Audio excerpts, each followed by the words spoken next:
Eu já peço que vocês abram a Bíblia em Romanos 5, do verso 1 ao 11.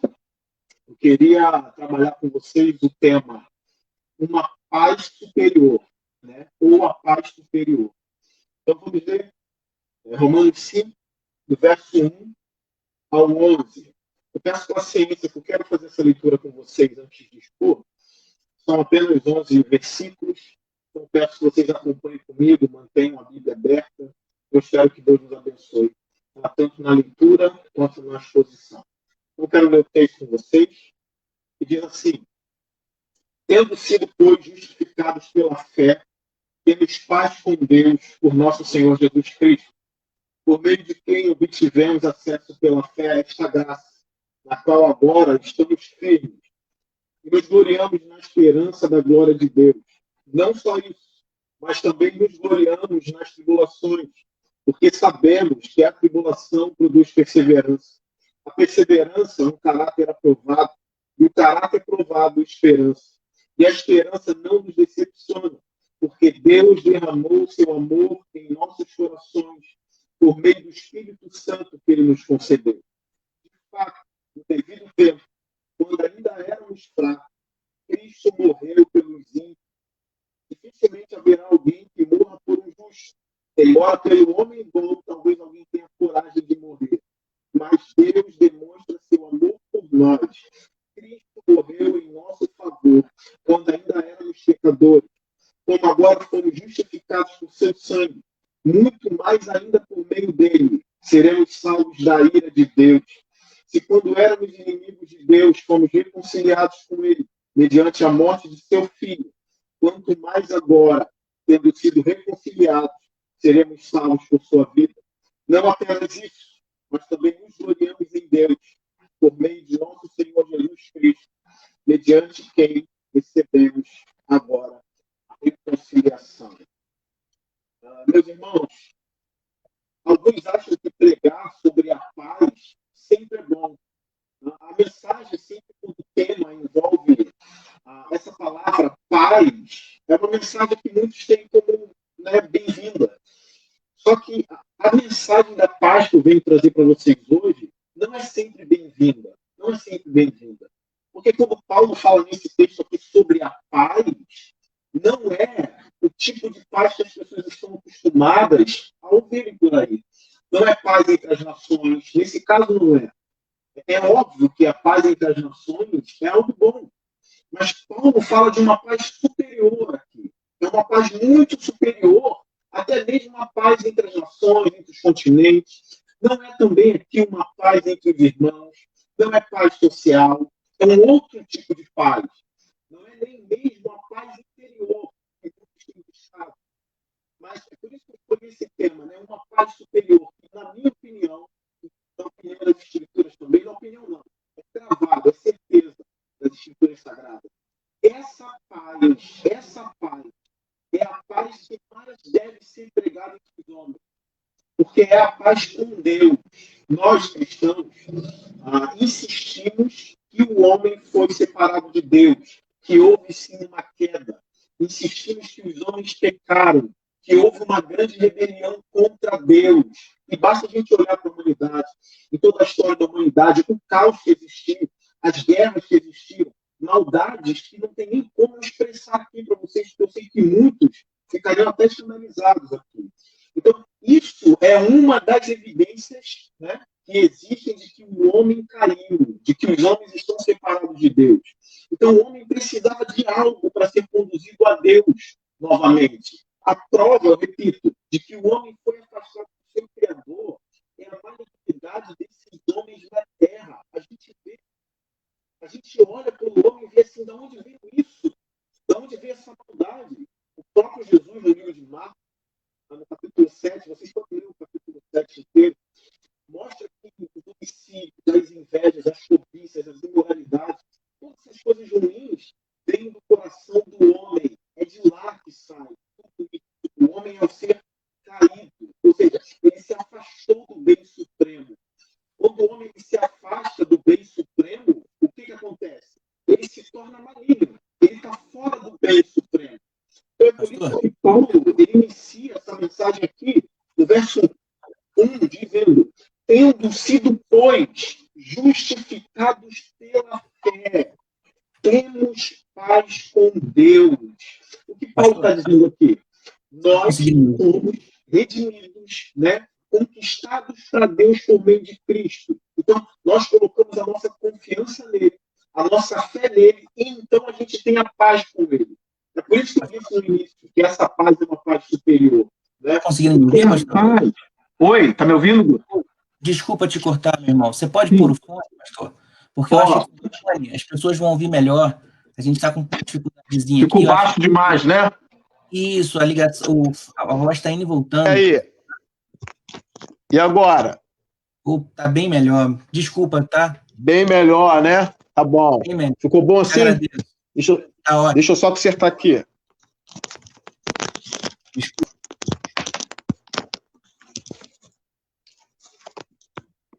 Agora foi, né? Foi? Então, voltando aqui, Guto. Voltando. Ao vivo é assim mesmo.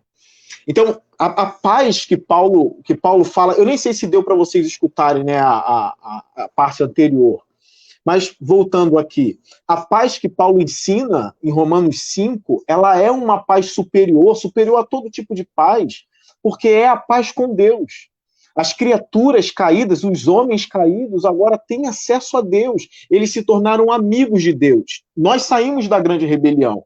Agora a gente está no caminho de volta. A gente está com Deus. Então, a fé aqui é, na verdade, a gente estender as nossas mãos vazias a Cristo e confiar de que Ele é capaz de nos levar a Deus, como Ele tem feito. A pregação desse evangelho, a pregação dessa mensagem é isso. É resgatar os homens que estão na grande rebelião. Então, é por isso que no verso 1 ele diz: fomos justificados pela fé. É importante falar isso. Não foi pelas obras. Não tem como o homem voltar a Deus através das suas obras. Isso é impossível. Somente pela confiança em Cristo é possível se voltar para Deus. Então a gente confia em Cristo, a gente estende as nossas mãos vazias, e então a gente consegue essa aliança, essa paz com Deus. Agora a gente entra na família de Deus. Nós entramos na família de Deus. Isso é ter paz. É como se no céu fosse levantada uma bandeira branca para a gente. Né? Vocês podem vir a mim. Eu não tenho mais inimizade com vocês. Né? Essa mensagem de que todos os homens eles são queridos por Deus, que todos os homens eles têm livre acesso com Deus, infelizmente, eu sinto muito, mas essa não é a verdade da palavra. Né? A verdade da palavra de Deus é que os homens estão separados, sim, de Deus. É por isso que a gente prega o evangelho.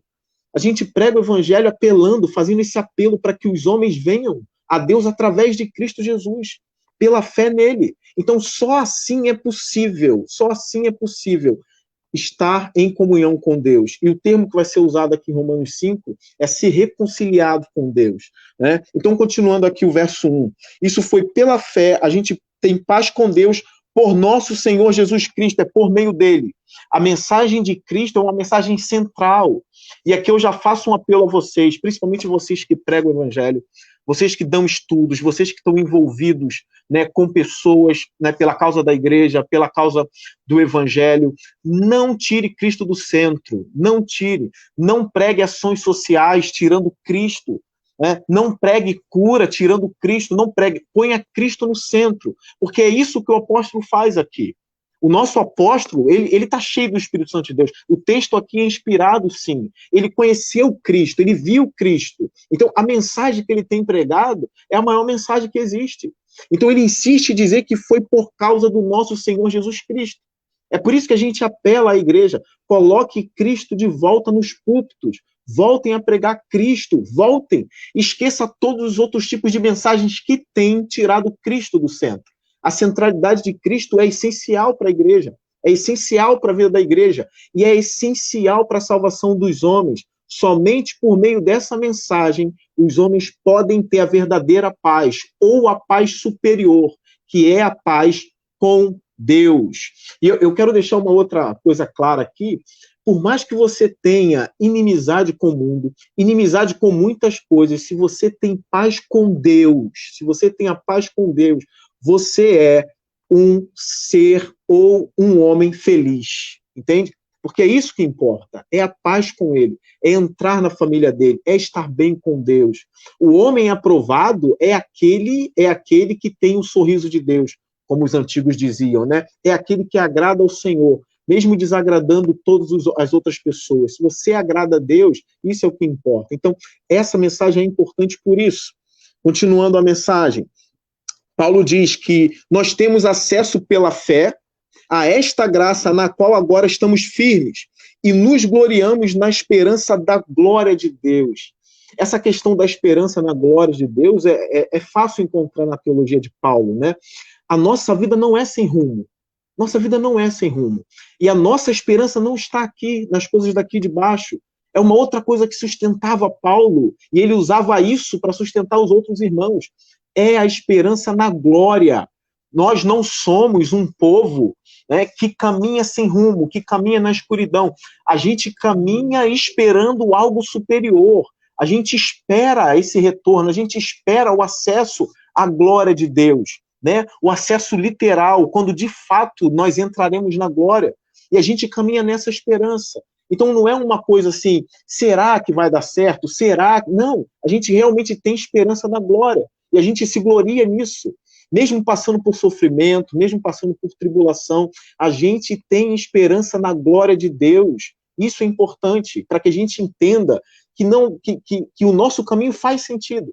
Não é um caminho sem sentido, né? Não é um caminho sem esperança, não é um caminho sem rumo. Tem esperança e a gente se gloria nessa esperança.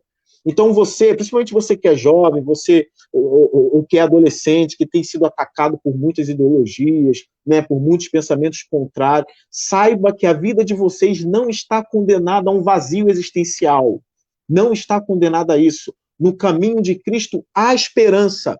E Paulo fala mais aqui. A gente se gloria nessa esperança, a esperança na glória de Deus.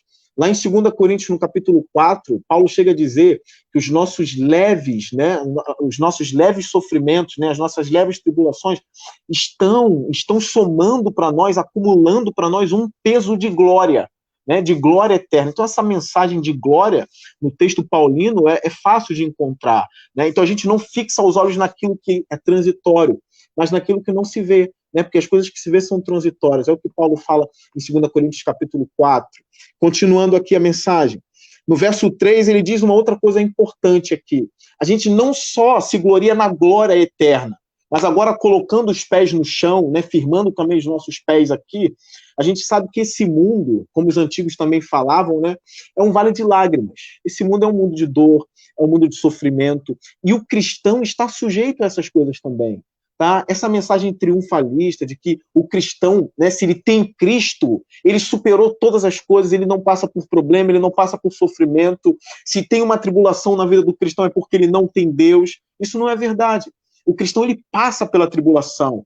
E eu digo mais aqui, a tribulação ela é necessária. Ela é necessária e ela é inevitável. Todo crente verdadeiro vai passar por uma tribulação, vai passar por sofrimento. A gente é peregrino aqui, usando a linguagem do John Bunyan. A gente é peregrino aqui. Então, existem desafios, né? Nós temos inimigos nesse mundo caído, a gente tem dor. Então, a gente vai passar por esses vales. Só que Paulo aqui, ele choca, né? Com uma linguagem que alguns não estão acostumados. A gente não está acostumado com essas linguagens. Então, ele choca dizendo no verso 3, não só isso, ou seja, não somente se gloriar, né? na esperança da glória, não só isso, mas também nos gloriamos nas tribulações. Olha a mensagem. É a mensagem que poucas pessoas querem escutar hoje, né? A gente se gloria nas tribulações e tem um motivo. Porque Paulo ele defende aqui, porque sabemos que a tribulação produz perseverança. Né? Então, o motivo dele se gloriar na tribulação é porque ela produz algo. Ela não é em vão. A tribulação não vem para destruir o crente. A tribulação não vem para me destruir, ela não vem para destruir você. Isso é importante a gente trazer de volta à memória os textos bíblicos que trazem esperança para a gente, né? Que dá direção à nossa mente. Por exemplo, o texto que diz lá em Romanos 8, né? que Deus age em todas as coisas para o bem daqueles que o amam. Então, até mesmo essas tribulações estão nas nossas vidas, nós passamos por ela por um bem. Deus está trabalhando nela para produzir algo na gente. E é o que Paulo defende. A tribulação, ela produz uma perseverança, né? Você fica mais forte, você cria mais casca. É como o ouro sendo purificado pelo fogo. Na verdade, essa tribulação, ela é a prova de que a sua fé em Cristo, ela é verdadeira. Você tem prevalecido na tribulação. Parece que às vezes você está cambaleando, parece que às vezes você não vai aguentar, mas continua andando, continua caminhando. É um dia de cada vez, é um passo de cada vez, é um degrau de cada vez. E assim a gente vai caminhando, tendo em vista a nossa esperança. Então, tudo isso aqui vai produzir em nós o quê? Perseverança, a paciência, né? A paciência não é apenas aquela coisa de tolerar um irmão chato, né? De tolerar um parente chato. Não. A paciência é tolerar uma vida em tribulação. É tolerar uma vida de sofrimento. O próprio Jesus disse, no mundo vocês terão aflição. Então, a paciência é tolerar, é suportar essas aflições que Cristo disse. Mas ele complementa, eu venci o mundo, né? Tem de bom ânimo, eu venci esse mundo. Então, isso é a paciência, isso é a perseverança. Então, a tribulação produz tudo isso em nós. Então, a gente se gloria. Eu sei que é difícil ter esse pensamento, eu sei que é difícil, mas cada tribulação que vier à nossa vida, a gente precisa ter esse pensamento, eu me glorio nisso, porque isso vai produzir em mim a perseverança. E pela graça de Cristo eu vou continuar andando, um passo de cada vez, né? Um dia após o outro. Paulo continua. Ele diz, porque sabemos que a tribulação produz perseverança. A perseverança, ela produz um caráter aprovado. Quando você passa pela tribulação, isso é evidência maior de que você é aprovado por Deus. Você aguentou tudo. É inevitável não pensar em Jó nesse momento, né? Tudo que ele passou, tudo que ele sofreu, e no final como foi? Mesmo Jó, com as falhas dele, né, no meio da tribulação, porque a tribulação, eu sei que ela tem o poder de evidenciar a nossa perseverança, mas a tribulação também mostra, né, as nossas falhas, os nossos carrapichos, né? A tribulação, ela mostra pra gente que a gente é de fato pecador e que a gente precisa cada vez mais de Cristo para prevalecer nela. E quando a gente prevalece nessa tribulação, agora uma outra coisa é evidenciada. Que coisa é essa? Um caráter aprovado. É sinal de que, de fato, você caminha com as pernas de Cristo. Você tem sido aprovado por meio dessas coisas. Então, é isso que Paulo tem ensinado para a gente aqui. Esses textos aqui é importante a gente ler, reler e ficar esse texto cravado na nossa mente. Né? Cravado, porque a gente não sabe o que espera a gente nos próximos dias. Entende? Então, a gente tem tudo isso cravado aqui. Né? Cada tribulação vencida, o caráter aprovado é evidenciado. Grava essas coisas. Ele continua, caráter aprovado, e o caráter aprovado, ele produz a perseverança, a esperança, o que a gente já falou, né? A nossa esperança cada vez mais evidente em nós. Agora a gente entra no verso 5, e a esperança não nos decepciona. Essa esperança não é uma decepção para nós, não é uma decepção, é uma esperança que está garantida em Deus, e o Espírito é o selo disso tudo. E aqui Paulo agora, ele falando da obra de Cristo, a paz que a gente tem com Deus por meio de Cristo, mas ele não deixa o Espírito Santo de fora. Agora ele começa a falar do Espírito Santo, que muitas pessoas ou dão muitas evidências a alguns dons do Espírito, né? E deixam algumas obras do Espírito que é um tesouro para a gente. Essas obras são tesouro para a gente. Deixam elas de fora, porque focam só numa área do Espírito. Né? Ou às vezes nem tem nada de espírito ali, nem tem nada, mas eles dizem que aquilo é obra do Espírito. Muitos movimentos estranhos na igreja acontecendo e caindo na ponta do Espírito. As pessoas dizendo, olha o que o Espírito faz, né? Olha como eu escalo as paredes na hora que eu estou sendo avivado, olha como a gente roda, olha como a gente late como um cachorro e tudo cai na conta do Espírito Santo. Mas olha a obra do Espírito que muita gente tem negligenciado. Olha o que Paulo vai falar sobre o Espírito Santo de Deus nesse próximo verso. Ele diz assim, e a esperança não nos decepciona, porque Deus derramou seu amor em nossos corações por meio do Espírito Santo que ele nos concedeu. A gente não pode esquecer isso também, Deus, ele derrama o seu amor em nossos corações por meio do Espírito Santo. Isso é uma obra do Espírito que a gente quase não vê se falar. O amor de Deus, ele é derramado em nós por meio do Espírito. Isso é obra do Espírito Santo. O Espírito Santo, ele não tem apenas poder para distribuir dons na igreja. Não pode resumir a obra do Espírito a dons espirituais. Não dá para resumir a isso. A obra do amor de Deus em nossos corações é obra do Espírito. Porque o meio que Deus derrama esse amor em nós é por meio dele. Então, quando você estiver buscando o Espírito Santo de Deus, lembra desse texto. Ora ao Senhor, derrama o seu amor em meu coração por meio do teu Espírito. Que o teu Espírito venha produzir cada vez mais amor em meu coração. Amor por ti. E me sentir amado também por ti, porque isso é obra do Espírito. Uma outra coisa que é importante falar aqui é que eu sei que alguns cristãos, né, por causa das tribulações, como a gente expôs aqui, alguns cristãos podem passar por momentos de parar para pensar, dizer, pô, eu acho que Deus não me ama mais, eu acho que Deus não tem me amado, eu não tenho mais sentido o amor de Deus. E você olha para esse texto e diz assim, como pode o Espírito derramar o amor de Deus no meu coração, se parece que eu não tenho sentido mais o amor de Deus em meu coração? O fato de você compreender a mensagem da cruz, isso também te ajuda muito e diz muita coisa. O que isso diz também para a gente? Mesmo você não sentindo que Deus te ama, isso não significa que o amor de Deus não está em você. A gente está falando de sensações, tá? De sentimentos. É importante a gente não confiar nos nossos sentimentos, nas nossas sensações. Né? O nosso coração tenta nos enganar. Mas aqui está um ponto bom para a gente pensar. Por mais que você não esteja sentindo, ou passe por momentos que você acha que Deus te abandonou, que você não está sentindo o amor de Deus, olha para a cruz. Porque por mais que esse texto diga que o amor de Deus ele é derramado em nossos corações por obra do Espírito, esse texto diz exatamente isso, mas o amor de Deus, o coração de Deus, estava pregado na cruz por amor também. Então, quando você não sentir isso, olha para a cruz. Lá está o amor de Deus por você. Como diz em João 3,16, né, que Deus amou o mundo de tal maneira que deu o seu único filho, para que todo aquele que nele crê não pereça, mas tenha vida eterna. Olha a fé em Cristo que nos justifica, que nele crê. Então, o amor de Deus, o coração de Deus foi cravado na cruz por nós.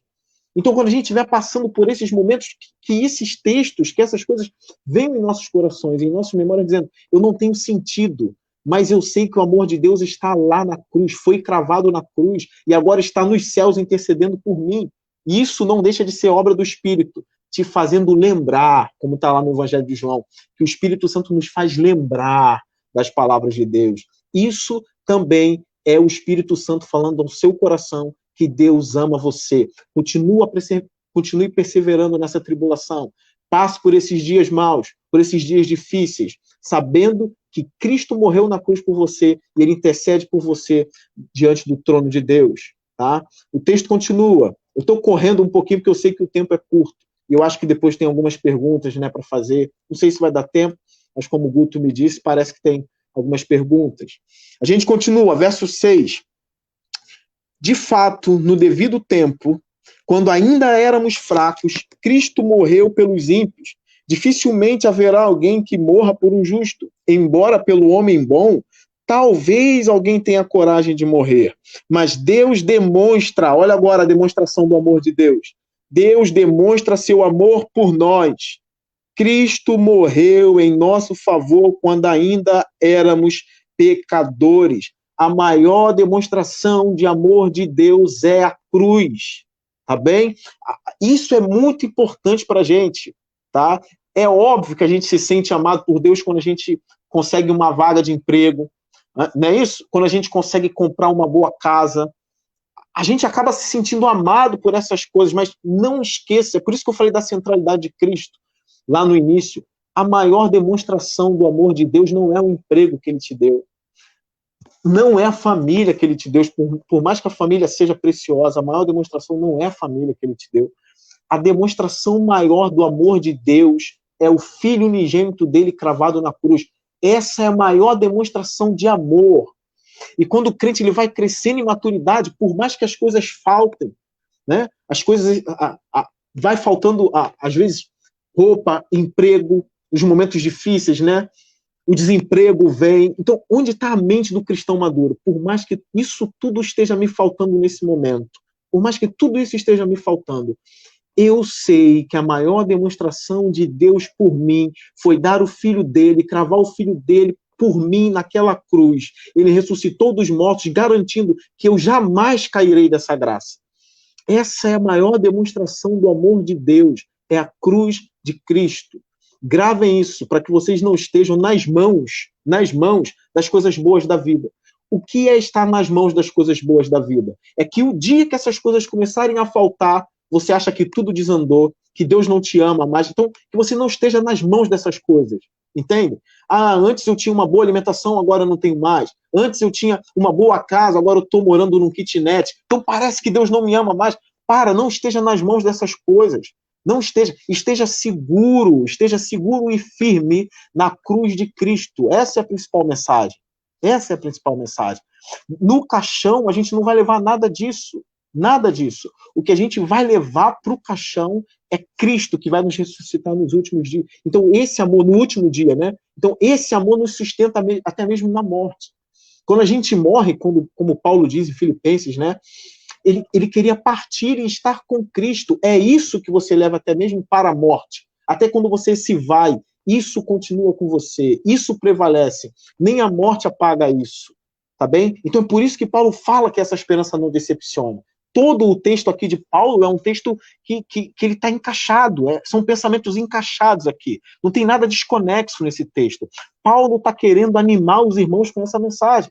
Tá? Tem muita boa teologia aqui em Romanos 5, não só em Romanos 5, mas em toda a carta aos Romanos. Ele continua, vamos lá, verso 9. Como agora fomos justificados por seu sangue, muito mais ainda por meio dele seremos salvos da ira de Deus. Se quando éramos inimigos de Deus, fomos reconciliados com ele mediante a morte de seu filho. Quanto mais agora, tendo sido reconciliados, seremos salvos por sua vida. Não apenas isso, mas também nos gloriamos em Deus por meio de nosso Senhor Jesus Cristo, mediante quem recebemos agora a reconciliação.